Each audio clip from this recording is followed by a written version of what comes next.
యథార్థతకి విశ్వాస్యతకి చాలా దగ్గర కోరిక, రెండు కలిసి వెళ్తారు. మన థీమ్ ఏంటంటే ఆత్మతో సత్యముతోను ఆరాధించాలి. యథార్థత మన యొక్క మోటు. మొదటి వచనంలో చూస్తే యెహోవా యొక్క కృపాతిశయం నిత్యం కీర్తి, తరతరములకు నీ విశ్వాస్యతను నా నోటితో తెలియజేసింది. రెండవ వచనం, ఆకాశమైన నీ విశ్వాసతను స్థిరపరచుకొను అని నేను అనుకుంటున్నాను. ఇంకో వచనం, పరిశుద్ధతో సమానంగా నీ విశ్వాసతను బట్టి స్తుతులు కలిగించును.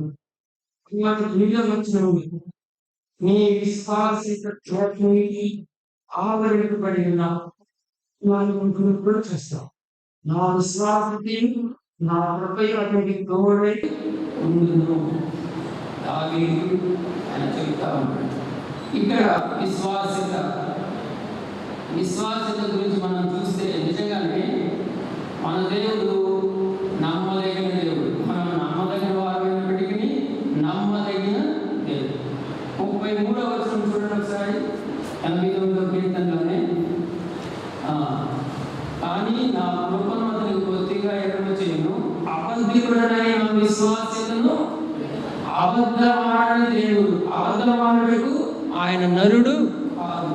ఆయన స్వభావానికి విరోధంగా ఏది ఆయన చేయడు అని చూస్తాం. అక్కడ 37 వచనంలో కూడా చూస్తే, నా నిబంధన లేదు ఎదుటివచ్చును, నా పెదవుల గుండా కలిగిన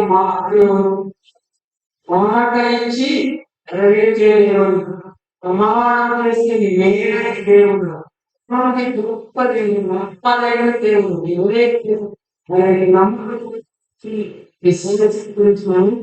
మనం కొన్ని విషయాలు చూద్దాం.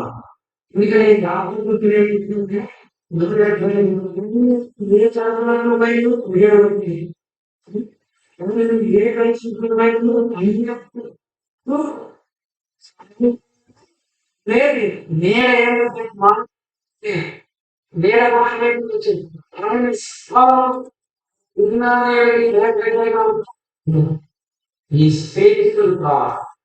నమ్మదగిన దేవుడు. ఆయన నమ్మకాన్ని మనం చూస్తే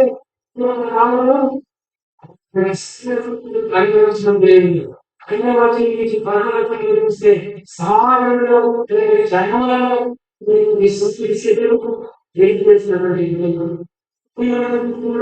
చూస్తే సృష్టిలో మనం వదిలిస్తే ఆయన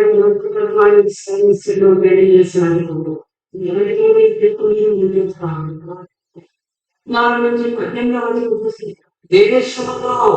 దేశాలలో ఆయన విశ్వాసను కలిగించిన దేవుడు.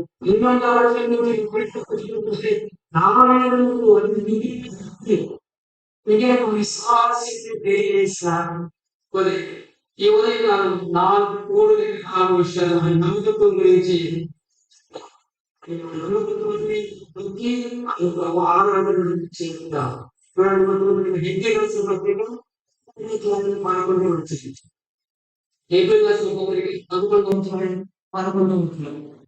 విశ్వాసం నమ్మదగిన వాడే ఎంచుకోగలిగిన వయస్సుకి గతించినదైనా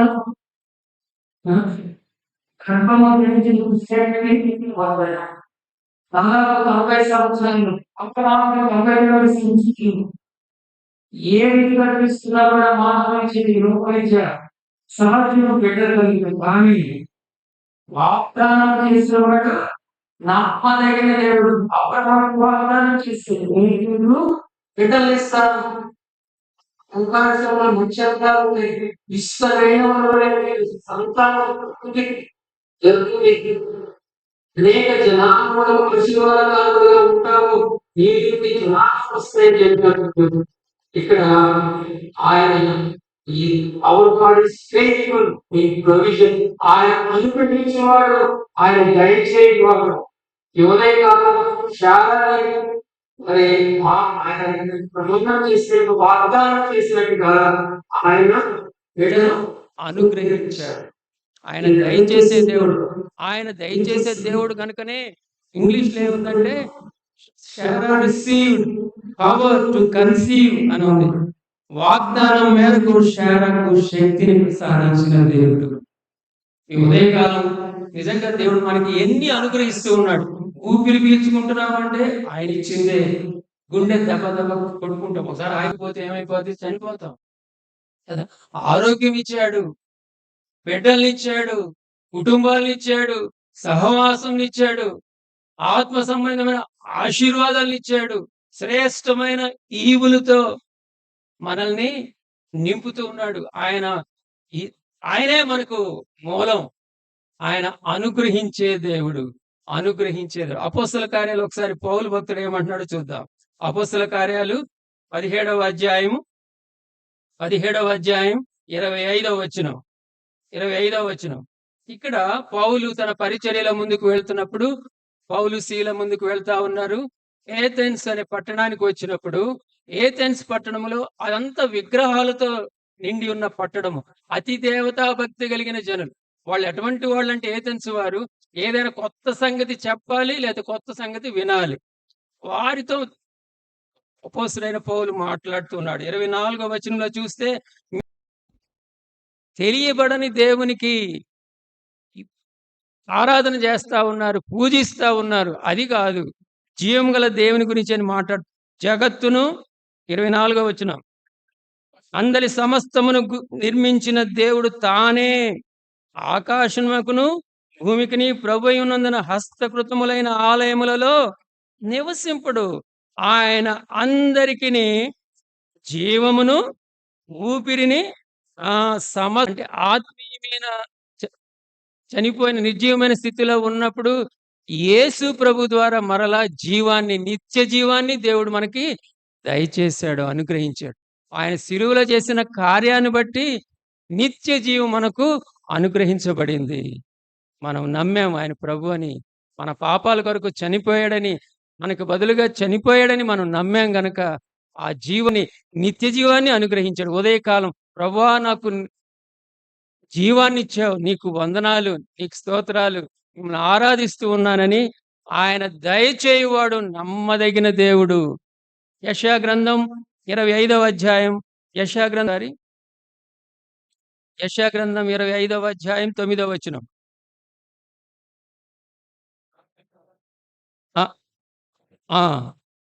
ఇదిగో మనలను రక్షించునని మనము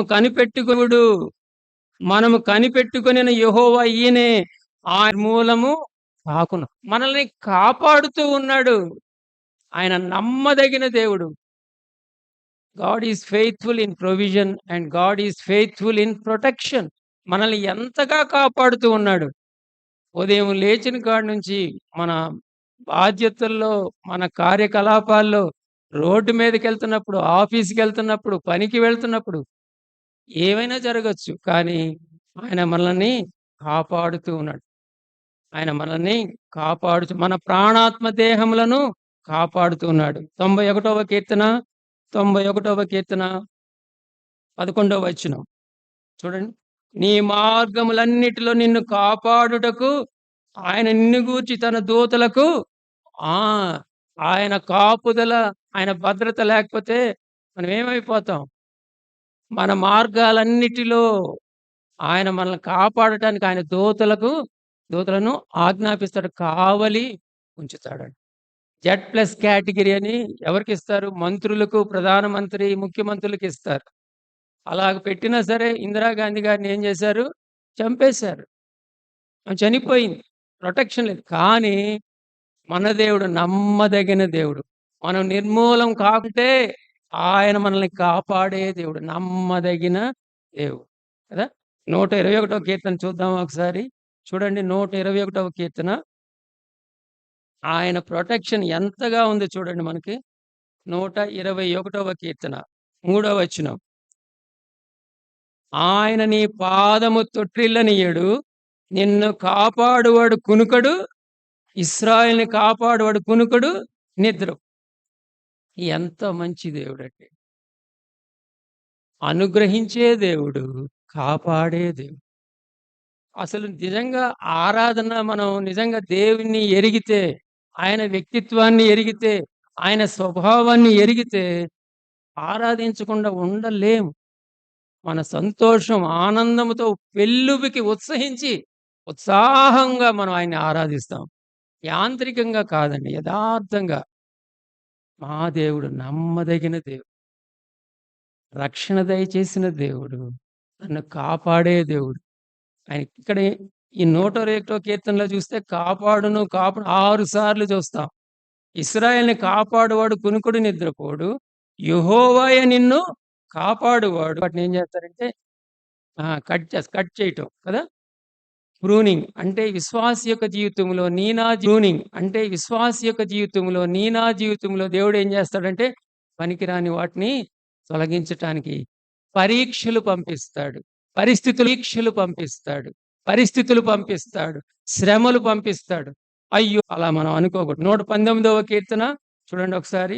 119వ కీర్తన 75వ వచనం. 19వ కీర్తన 75వ వచనం. 75వ వచనం. యెహోవా నీ తీర్పులు 5వ వచనం. యెహోవా నీ తీర్పులు న్యాయమైనవనియు విశ్వాస్యత గలవాడవై నీవు నన్ను శ్రమపరిచితివని నేను విశ్వాస్యత గలవాడై. దేవుడు నమ్మదగిన దేవుడు. అందుకనే నన్ను ఏం చేస్తాడంటే పరీక్షల గుండా తీసుకుని వెళ్తాడు. ఎందుకా నాకు ఈ శ్రమ తీసుకుని వెళ్తాడు. ఎందుకా నాకు ఈ శ్రమ? ఎందుకు నాకే ఈ పరీక్ష? దేవుడు నీ ఎడల ప్రేమ కలిగి ఉన్నాడు గనక. ఎందుకు పరీక్షలొస్తాయంటే ఎందుకొస్తాయో తెలుసా? చూద్దాం. ఎందుకు పరీక్షలొస్తాయంటే 71వ వచనం చూడండి అక్కడే. 71వ వచనం వస్తాయంటే 71వ వచనం చూడండి అక్కడే. 71వ వచనం దావీదు భక్తుడు ఏమంటున్నాడంటే 71 నేను నీ కట్టడలను ఏమంటున్నాడంటే 71 నేను నీ కట్టడలను నేర్చుకొనున్నట్లు శ్రమ నొందియుండుట నాకు మేలాయెను. ఇప్పుడు చెప్పండి పరీక్షలు ఎందుకంటే ఆయన కట్టడలను నేర్చుకోవటానికి. యేసు ప్రభువులాగా ఆయన యొక్క స్వారూప్యతలోనికి దినదినము ఎదుగులాగున ఆయన పరీక్షలు, పరిస్థితులు మనకు ఆయా పరిస్థితులు అనుమతిస్తా ఉంటాడు. యోబుకొచ్చినయి పరీక్షలు, అబ్రహాముకొచ్చినయి పరీక్షలు, దేవుని బిడ్డలకు పరీక్షలొస్తాయి. నీకు పరీక్షలొస్తున్నాయంటే ప్రభువా ఆత్మీయంగా నాకు ఏ మేలు చేయబోతున్నావని మనము గమనించుకోవాలి కదా! పేతురు భక్తుడు ఏమంటాడంటే చూడండి, పేతురు రాసిన మొదటి పత్రిక మొదటి అధ్యాయం 6, 7 వచనాలు. 6, 7 వచనాలు. మిక్కిలి ఆనందించుచున్నారు గాని అవసరమును బట్టి నానా విధములైన పరీక్షలు ప్రస్తుతం కొంచెము కాలం మీకు దుఃఖము కలుగుచున్నది. నశించిపోవు సువర్ణం అగ్ని పరీక్ష వలన శుద్ధపరచబడుచున్నది కదా. బంగారాన్ని ఏం చేస్తారండి? ఏం చేస్తారు? కొనిమిలో గుండా తీసుకుని వెళ్తారు. బాగా మంట పెడతారు. ఎర్రగా కరిగిపోద్ది. దానిలో ఉన్న మలినాలన్నీ కూడా పోతాయి. దగదగ మెరిసిపోతా ఉంటాయి. దాన్ని ఆభరణంగా చేస్తే ఎంత శోభాయనంగా ఉంటుందో, సుందరంగా ఉంటుందో. దేవుడు కూడా అక్కడ ఇంకో మాట ఉంది కదా, పేతురు భక్తుడు అంటున్నాడు సువర్ణము అగ్ని పరీక్ష వలన శుద్ధపరచబడుచున్నది కదా, దానికంటే అమూల్యమైన మీ విశ్వాసము ఈ శోధనల చేత పరీక్షకు నిలిచినదై యేసుక్రీస్తు ప్రత్యక్షమైనప్పుడు మీకు మెప్పును మహిమయు ఘనతయు కలుగుటకు ఎంత గొప్ప ధన్యత. మనకు అర్థం కాదు చాలాసార్లు. నిజమే, తట్టుకోలేనటువంటి పరీక్షలు ఒక్కోసారి వస్తాయి. తట్టుకుంటే దేవుడు ఆయన సహింపగలిగినంత వరకే పరీక్షలు. కొరింథీయులకు రాసిన మొదటి పత్రిక 10వ అధ్యాయంలో ఉంటుంది. మీరు సహింపగలిగినంత వరకే దేవుడు పరీక్ష పెడతాడు. దానిలో తప్పించుకునే మార్గం కూడా దేవుడు. ఈ పరీక్షలో దేవుడు మనతో ఉంటాడా ఉండడా? ఏమండి? ఉంటాడు. ఆయన ఇమ్మానుయేలు దేవుడు మనతోనే ఉంటాడు. కాబట్టి పరీక్షలొచ్చినప్పుడు ఆయన మనల్ని ఆయన యొక్క యేసుక్రీస్తు వారి యొక్క స్వారూప్యతలోనికి మారుస్తున్నాడనమాట. అది మనం గమనించుకోవాలి. ఇక్కడ పరీక్షలొచ్చాయి. అబ్రహాముకి పరీక్షలొచ్చాయి కదా! ఆ సంగతులు జరిగిన తర్వాత అబ్రహామును దేవుడు పరీక్షించెను. లేక లేక బిడ్డ పుట్టాడు. భలే ప్రేమిస్తున్నాడు. చక్కగున్నాడు. నీకు ఒక్కగానొక్కడై ఉన్న కుమారుని నీవు ప్రేమించుచున్న కుమారుని నాకు బలిగా ఇవ్వు. బలర్పించు అంటే ఎలాగుంటదండి? ఇస్సాకుని తీసుకుని మోరియా పర్వతంలో ఒక పర్వతం మీదకొచ్చి కట్టెలు పేర్చి కుమారుని పెట్టి ఏం చేశాడు? వధించటానికి కత్తి ఎత్తాడాయన కదా! యెహోవా ఈరే అన్నాడు. ఎవరు కుమారుడు అడుగుతున్నాడు ఏంటంటే, దేవుడే చూసుకుంటాడు. అక్కడ మ్రొక్కి అని ఉంటది. మొట్టమొదటగా వర్షిప్ అనే మాట అక్కడే మనం చూస్తాం. 22వ అధ్యాయం ఆదికాండం 5వ వచనం. అబ్రహాము తన మనస్సులోనే ఇస్సాకును బలిగా అర్పించి కదా! పునరుద్ధానానికి సాదృశ్యంగా అక్కడ మనం మొట్టమొదటి ఆ పిక్చర్‌ని మనం చూస్తాం. యేసు ప్రభు యొక్క మరణ పునరుద్ధానాన్ని గురించి ఛాయగా అక్కడ ఇస్సాకుని బలిగా అర్పించడం ద్వారా అంటే మనస్సులోనే బలిగా అర్పించేసాడు. మన ప్రాధాన్యత గురించి అక్కడ దేవుడు మాట్లాడుతా ఉన్నాడు. ఆరాధన అంటే ఆయన్ని ఎరిగి ఆరాధించుట. మన మొట్టమొదటి ప్రాధాన్యత గాడ్ సెంటర్డ్ మన ఫోకస్ అంతా దేవుడే. దేవుడు అలాంటి దేవుడు, అనుగ్రహించే దేవుడు, కాపాడే దేవుడు, పరీక్షల్లో అధిగమించే కృప ఇచ్చే దేవుడు, క్రమపరిచే దేవుడు. ఉదయకాలము ఆరాధన చెల్లిద్దామా? అలాంటి దేవుడు మనకి దేవుడుగా ఉన్నాడు. అందుకని కొరింథీయులకు రాసిన పత్రికలో సహింపగలుగుటకు ఆయన శోధనతో కూడా తప్పించుకొని మార్గమును కలుగజేస్తాడు. ఆరాధన చెల్లిద్దామా? 3 విషయాలు చూసుకున్నాం మనం. యోబుకు కూడా తన కుటుంబం, తన బిడ్డల చుట్టూ, తన చుట్టూ కూడా ఏం చేశాడు దేవుడు? కంచె వేశాడు. యోబు ఏం చేస్తాడు? తన బిడ్డల గురించి ప్రతిరోజు బలులు అర్పిస్తా ఉన్నాడు. ఎందుకంటే వాళ్ళు దేవుని బిడ్డలుగా ఉండాలి. పరిశుద్ధతలో కొనసాగాలి. 4వదిగా నేను చెప్పి ముగిస్తాను. So God is faithful in propitiation. మన పాపములను పరిహరించుటలో నమ్మదగిన దేవుడు. యోహాను రాసిన మొదటి పత్రిక 1వ అధ్యాయం 9వ వచనం కదా! మన అందరికి తెలుసు అది. 9వ వచనం చూడండి. యోహాను రాసిన మొదటి పత్రిక 1వ అధ్యాయం 9వ వచనం. మనము మన పాపములను ఒప్పుకొనిన ఎడల ఆయన నమ్మదగిన వాడును నీతిమంతుడు గనుక ఆయన మన పాపములను క్షమించి సమస్త దుర్నీతి నుండి మన పవిత్రునిగా చేయి. మనం పాపముల చేత, అపరాధముల చేత ఆత్మీయంగా చచ్చిన స్థితిలో ఉన్నప్పుడు ఆయన మన పాపములను పరిహరించటానికి, ప్రాయశ్చిత్తం చేయటానికి శరీరధారిగా ఈ లోకానికి వచ్చాడు. మన పాపముల నిమిత్తమై ఆయన సిలువలో చనిపోయాడు. మనకు బదులుగా ఆయన శిక్ష తీసుకున్నాడు. వీపంతా దున్నబడింది, శరీరమంతా నల్లగొట్టబడింది. రక్తాన్ని కార్చాడు. పవిత్రమైన రక్తాన్ని కార్చాడు. ఎవరి కోసం? మనలను పవిత్రులుగా చేయాలని, మన పాపములకు ప్రాయశ్చిత్తం చేయాలని ఆయన బలి అయ్యాడు. రక్తాన్ని కార్చాడు. ఆ రక్తములో మన ప్రతి పాపాన్ని కడిగి మనలను పవిత్రులుగా చేశాడు. పరిశుద్ధులుగా యేసుక్రీస్తులో మనల్ని పరిశుద్ధులుగా చూస్తూ ఉన్నాడు. ఎంత ధన్యులమండి మనం. ఆయన నీతిని మనకు ఆపాదించాడు. ఎంత ధన్యులం మనం. కాబట్టి ఉదయకాలం ప్రభువా నాకు దయచేసే దేవుడు, రక్షణను ఉచితంగా దయచేశావు, అనుగ్రహించావు.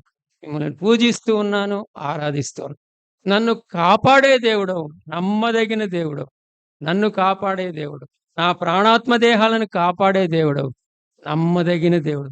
మిమ్మల్ని ఆరాధిస్తూ ఉన్నాను. 3వదిగా ఆయన మనలను క్రమపరిచే దేవుడు. పరీక్షలు, పరిస్థితులు, ఇరుకులు, ఇబ్బందులు అన్నిటిలో కూడా ఆయన తన నమ్మకత్వాన్ని రుజువు చేస్తూ, ఆయన పోలికలోనికి మనల్ని మౌల్డ్ చేస్తున్నాడు. ప్రభువా మిమ్మల్ని పూజిస్తూ ఉన్నాను, ఆరాధిస్తూ ఉన్నాను. నాలుగవదిగా ఆయన మనలను పవిత్రపరిచి పరిశుద్ధతలో కొనసాగింపజేస్తూ ఉన్నాడు. దినదినం జస్టిఫై చేశాడు, శాంక్టిఫై చేస్తూ ఉన్నాడు. పరిశుద్ధతలో కొనసాగింపజేస్తున్నాడు. ఉదయకాలం హృదయమార యథార్థంగా ఆయన నమ్మదగిన దేవుడు.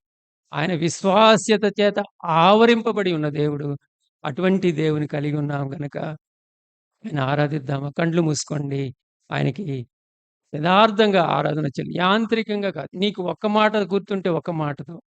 నువ్వు ఏ కష్టంలో ఉన్నావో, ఏ బాధల్లో ఉన్నావో, ఏ పరిస్థితిలో ఉన్నా సరే ప్రభువు మాట్లాడుతూ ఉన్నాడు. యథార్థంగా ప్రభువా నమ్మదగిన దేవుడవు. You are faithful God.